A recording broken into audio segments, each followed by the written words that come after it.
Hello everybody, welcome back to From Rhythm to Algorithm, continuing up right where I left off, no introduction. So again, we've shown how there's this fundamental stability of 2. It's like it's relatively stable, and that's what we classified as light, so it's not relevant to R3. Keep saying, like, what do we do with light, right? It's this like archaic word that's not really relevant anymore. And so in the same way when you're grading someone's paper, or you're editing your own paper, you write a draft and then you edit it down. And so physical ontology is editing down all of the words we use. So we're getting to the most condensed, simple form of describing physical systems. And so you're going to use less words. And so effectively, not in a rigorous way, but or at least not a rigorous way for sensorality, because I've already done this for speciality. So who knows, it might be on the next episode. But we've shown effectively that the word light, L-I-G-H-T, is not necessary for a complete description of physical reality. And we can make that more poignant, but again, I've already done this. So that's really what light goes, I guess. But point being is you have this fundamental stability of 2. Any word you could use to describe those dimensional components, frequency and energy, frequency, the stabilizing physical property from R1 through vibration, frequency producing, or energy producing light in R2, and then mass producing momentum in R3.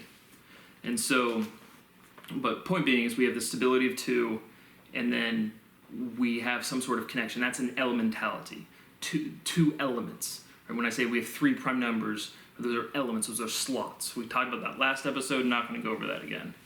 And so now we have the words proficient, deficient, and efficient. So remember, we always have to relate back to these axioms. These are the most powerful general statements we can say about physics, which is every other subject is emergent from physics. Which, if you look at the word physic, so why do we use, another aside, but why do we say physics? What is the base of physics? First of all, why is it plural? Why is there an S at the end? Why is it not physic?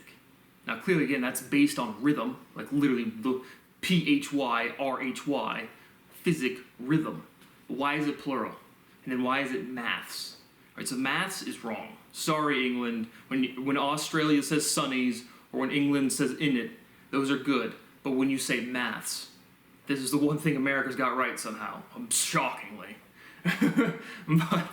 but maths isn't plural. Like, maths is wrong. Mathematics is correct.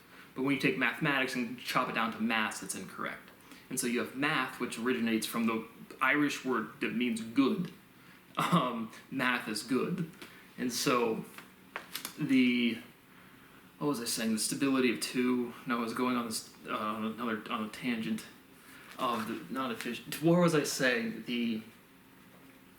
I forget what I was saying. It's gonna pop back over my head. But efficient. Oh, relating back to the axiom stability of 2.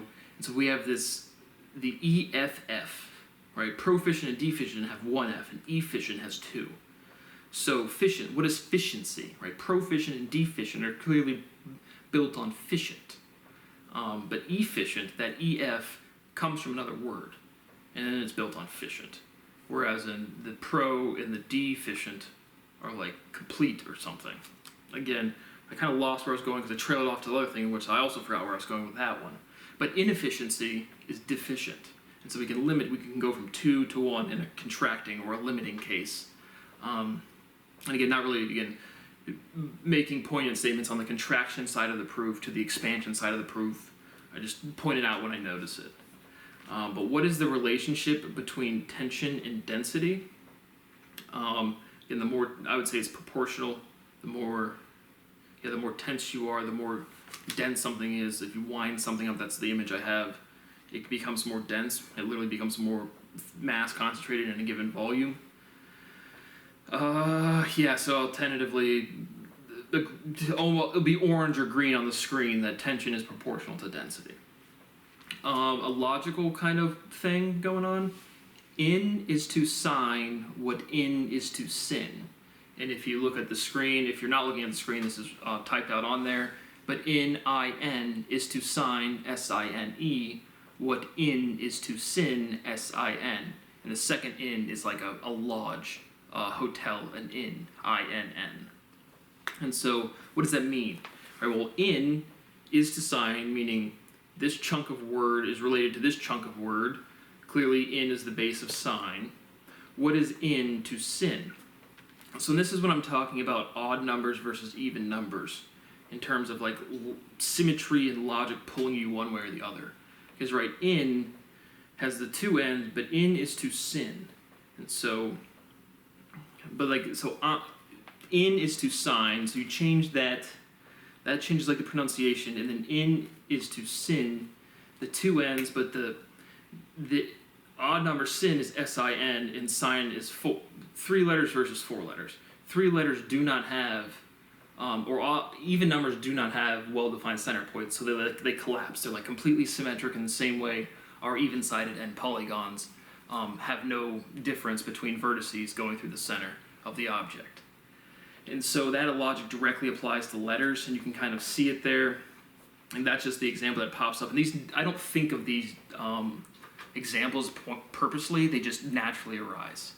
And so, just meaning in being a 2-letter base to a 4-letter word, and then it like condensing or contracting and having clearly a base, and then in like the lodging to sin, both 3-letter words, or the other one is 2 to 2, and this one's 3 to 3, or 2 to 4, excuse me, to 3 to 3.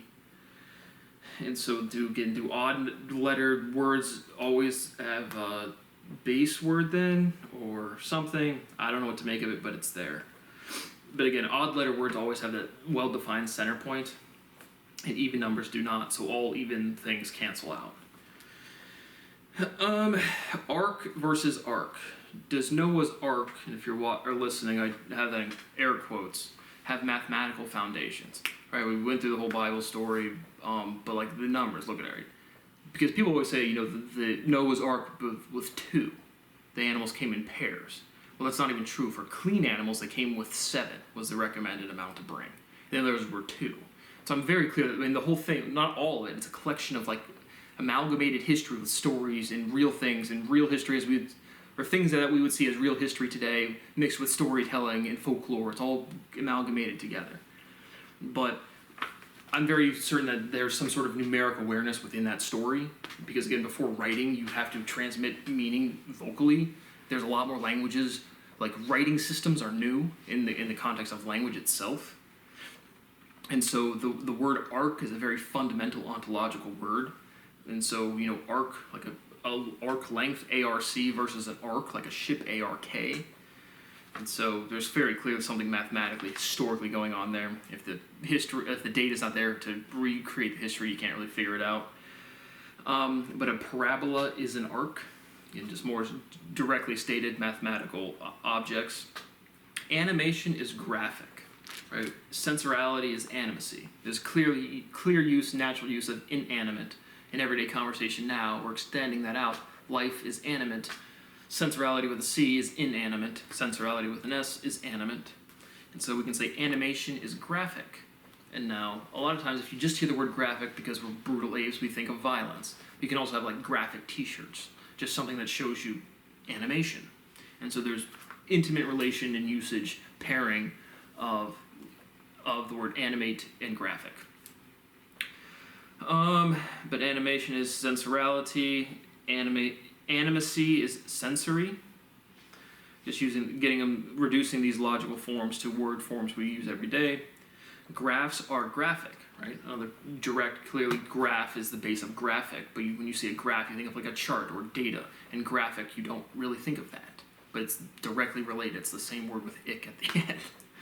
And so, moving on.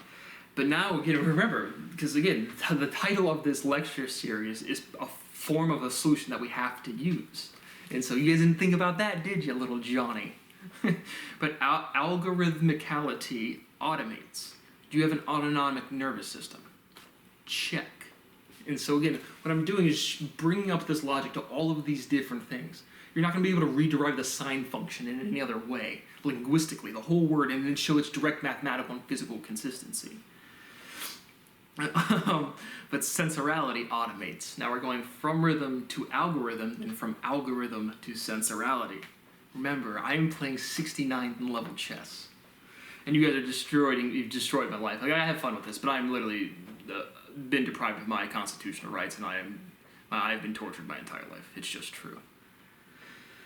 But you have an autonomic nervous system, meaning you absolutely have free will, you actually have control of your actions, but you don't control your bowel movements to a certain degree. You don't control your heart rate, you don't control your blood pressure, you don't control your, or you can limit stress, your blood pressure will go down, but if your blood pressure is 0, you're dead. And so, you have a circadian rhythm, right? How is dark energy or dark matter, the concept, the language, the physics ever going to scale to describing circadian rhythms? Adjective, base word, rhythm. Algorithm, rhythm. Vibration, tension, extend, extension. And so I'm just connecting all of these words with fun. Now, we've been, for the past several weeks, purely in physical ontology. People say dilate, not dilate. And so dilate, right, it'll be typed out on your screen with an A in there. People, that is what they say, and then they write the word dilate. In the same way you contract language with an acronym, people do it incorrectly. And the same you go from mathematics to maths, and that's wrong. And by wrong, I mean not logically consistent. And then there's still some sort of other thing we can talk about again. I think I got back to the efficiency and inefficiency thing, is plurality versus not plurality. And all physical systems are trying to be efficient, but why is it physics? And why is it math? Right? Why is math singular, physics plural, and then mathematics plural, and then physic is not a thing? It's like, what the fuck? We have to use, the cross-multiplication logic of fractions with words and stuff. They have to be entire subjects that are already being used by everybody. Nice. Whatever, get it done. Sensation, but sensation relates to dilation. And so when people say dilate, they drop that A. I don't know why, but they do. But we can generalize comprehensivity. A is to B, but B is not to A. A is comprehensive to B, B is not comprehensive to A. And so what we've done trivially is proven mutual exclusivity non-existent. Nothing is mutually exclusive. You don't have two physical systems that only interact with one another. Does not exist. So mutual exclusivity, logically, linguistically, physically, wrong. But for a relative local system, such as a marriage, that's mutually exclusive. Hey, Susan, we're only going to do the sexy time with each other, and we're going to respect each other. We're mutually exclusive. I'm exclusive to you, you're exclusive to me. But in reality, physical systems, you're going to watch somebody else go by, they're going to be pretty attractive. But the point being is you're always connected to other systems. So you don't have physical isolation and pairings of two. You don't. But that generalizes our comprehensivity statement. A use is a function. And then here's another, again, right? Do you agree with that? Do you see what I'm going to say now? Right? A use, why not an use? But see how that's just, I don't have to convince you of that, it's logically inconsistent. An use is a function, a use is a function. And so we've shown definitely have this overarching inconsistency in the use of language, or this rule in linguistics where, a definite article before a vowel or a vowel sound is an. Clearly it's not. So what the fuck? But we can begin to address that or directly solve that with syllability. Some of these proofs come out to be trivial, and some of them turn out to be, again, like when I connected senselessly to sense or sly, whenever we did the senselessly or sly, whenever we did that one, it's like there's no obvious connections to words. There was another one we did in this, and all of this is in the context of sensorality, deriving a specific axiom. So there's infinitely many more relationships between all of these other words that we've already used. Again, there's just so much of this stuff. I just give you as much as I can. But we're probably going to end that one there and pick up on the next one, maybe today, maybe tomorrow. See you then.